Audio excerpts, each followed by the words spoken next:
ఒక్కసారి కొమ్మూరి గోల్డ్ కి కాల్ చేయండి. తాకట్లో ఉన్న మీ బంగారాన్ని విడిపించి మార్కెట్ ప్రైస్ కి వాళ్ళు కొనుక్కుని మిగతా డబ్బులు మీకు ఇచ్చేస్తారు. అందరికీ నమస్కారం, వెల్కమ్ టు అవర్ ఛానల్. రోజువారీగా ఏ పని చేయాలన్నా ఎన్నో రకాలుగా ఆలోచిస్తూ ఉంటాము. శుభం జరుగుతుందా, ఏది జరిగితే శుభం జరుగుతుంది, ఏది చేస్తే అశుభం జరుగుతుంది అనేది చాలా చాలా డౌట్స్ ఉంటాయి, కన్ఫ్యూజన్స్ ఉంటాయి. కొన్ని పనులకి శుభం జరిగేలా కూడా కొన్ని ఆలోచనలు, కొన్ని వేస్ కూడా ఉంటాయి.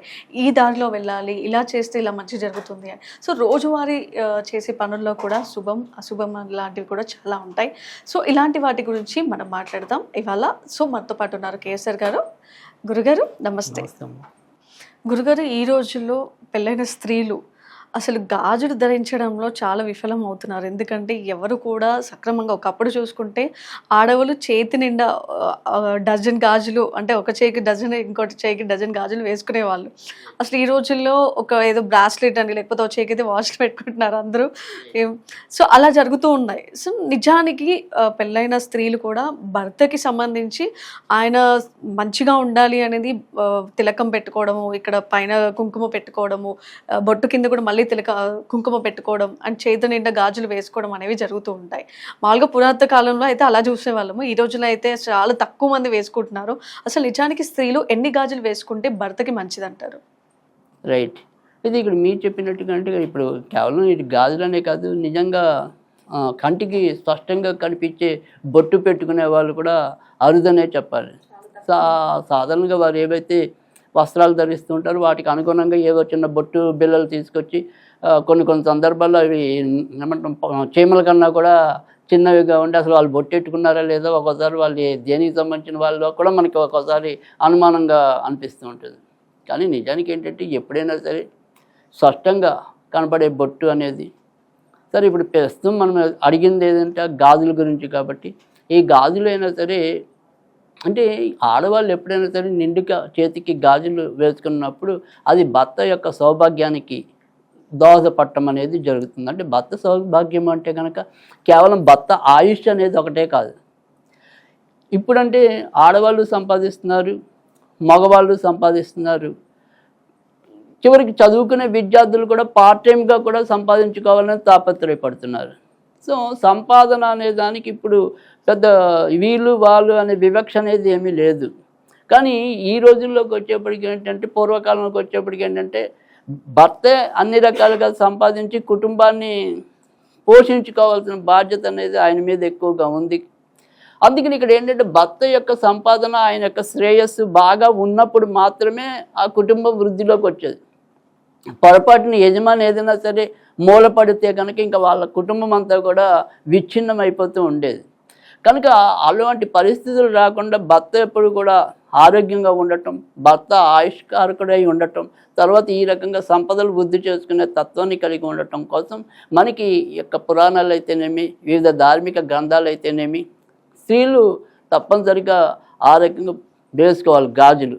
అంటే ఈ గాజుల్లో కూడా నిజానికి ఏంటంటే ఎరుపువి, ఆకుపచ్చ, అంటే మీరు రకరకాల రంగులు వేసుకున్నప్పటికీ కూడా అందులో ఖచ్చితంగా చక్కటి ఎరుపు రంగు గాజులు కానీ చక్కటి ఆకుపచ్చ రంగులు కానీ ఉండటం అనేది శ్రేష్టం. ఇవి భర్త సంపాదన ఇవ్వడానికి, భర్తకి ఎటువంటి ప్రమాదాలు లేకుండా ఆయన ఆరోగ్యవంతంగా ఉండటానికి. అంటే ఎరుపు వల్ల ఏంటంటే భర్త ఆరోగ్యం బాగుండటం అనేది ఒకటి, తర్వాత ఆకస్మిక ప్రమాదాలు లోను కాకుండా అడ్డుకోవటం అనేది. ఏదైతే ఆకుపచ్చ రంగు అనేది ఏదైతే ఉంటుందో అది భర్త యొక్క అభివృద్ధికి, అంటే సంపదల పరంగా అయితేనేమి, తన యొక్క ఆర్థిక స్థితిగతుల వల్ల అయితేనేమి దాంట్లో బాగుండటం కోసం ఆకుపచ్చ. అయితే ఇక్కడ ఎప్పుడైనా సరే ఎన్ని గాజులు ఉండాలి అనేది కనుక లెక్క తీసుకుంటే కనుక సరి సంఖ్యలో వాటిని వేసుకోవాలంటే 4, 6, 8, 10 ఇలా సరి సంఖ్యలో. సో ఆ రకంగా వేసుకోవటం అనేది శ్రేయస్కరం. కనుక ఏదైనప్పటికీ కూడా కనీసం ఆ చేతికో 4, ఈ చేతికో 4, కనీసం అంతకంటే హీనంగా అంటే ఆ చేతికో 2 గాజులు, ఈ చేతికో 2 గాజులు వేసుకున్నట్టయితే కనుక అది చక్కటి ఇంటికి కూడా శుభాన్ని అందించడం అనేది అయితే ఉంటుంది. సో ఇప్పుడు నేను చెప్పిన దాని ప్రకారం నా భర్తే సంపాదించగలేదు, నేను సంపాదిస్తున్నా కాబట్టి నేను ఒక గాజు వేసుకుంటే చాలు అనుకుంటే అనుకోవచ్చు, అది వేరే విషయం. కానీ మనం వేసుకునే గాజుల వల్ల కూడా లక్ష్మీదేవి మన ఇంట్లో స్థిర నివాసం ఏర్పరచుకోవాలా లేదా అనేది ఆమె నిర్ణయించుకోవటం అనేది జరుగుతుంది. ఏదైనప్పటికీ కూడా ఉన్న సంపద ఆవిరి కాకుండా మనకు ఉపయోగపడేలా ఉండాలి అంటే కనుక ఆడవాళ్ళకి ఉన్న సంప్రదాయం ఏదైతే ఉంటుందో ఆడవాళ్ళు పాటించాలి, మగవారికి ఉన్న సంప్రదాయం ఏదైతే ఉంటుందో అది మగవాళ్ళు కూడా పాటించాలి. అంటే అన్నీ ఆడవాళ్ళకే చెప్పారు, మరి మగవాళ్ళకి ఏం లేవా, మగవాళ్ళు పాటించవలసిన అవసరం లేదా అంటే మగవాళ్ళు కూడా ఖచ్చితంగా పాటించాలి. సాధ్యమైనంత వరకు కూడా ఆడవాళ్ళకి కన్నీరు రాకుండా చూసుకోవటం అనేది మగవాడి బాధ్యత. కనుక ఏదైనప్పటికీ కూడా స్త్రీని గౌరవించడం అనేది కూడా మగవాడి బాధ్యత. కానీ మగవాడికి ఆ రకమైన గౌరవించాలి అనే భావన రావాలి అంటే కనుక ఆడవాళ్ళు కూడా ఎంతో కొంత వాళ్ళ ఆచారాలు ఏవైతే ఉంటాయో, వాళ్ళ పద్ధతులు ఏవైతే ఉంటాయో వాటిని పాటించడం వల్ల కూడా ఇటు మగవాళ్ళు కూడా వాళ్ళని ఒక గౌరవమూర్తిగా చూడటం అనేది జరుగుతుంది. సో చూసారు కదా, రోజువారీగా చేసే శుభాలు అశుభాల గురించి. మంచి జరిగిన మంచి చేసే దాంట్లో కూడా ఎన్నో తీరులు ఉంటాయి.